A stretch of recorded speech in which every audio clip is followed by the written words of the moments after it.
তো আজি আমি কি লিখিম মই বোর্ডত কি লিখিছো তার মানে আমি হর লিখিম মোর হাতত কি আছে চক পেন্সিল কেটা আছে 10টা তো মই এই 10টা চক পেন্সিল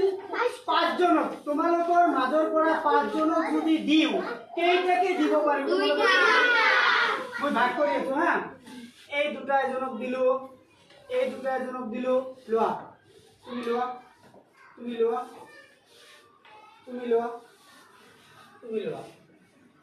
তোমালোকে রাখছুন কেইজনে পাইছা 5 জন দুটাকে চক পেন্সিল কেইজনে পাইছা 5 জন 5 জন তার মানে মোর হাতত কেটা আছিল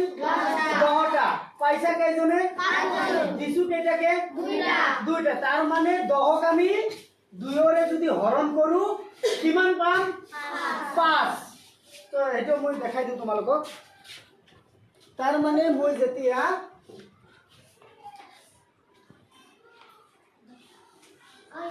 কিমান দিছিলো কেটাকে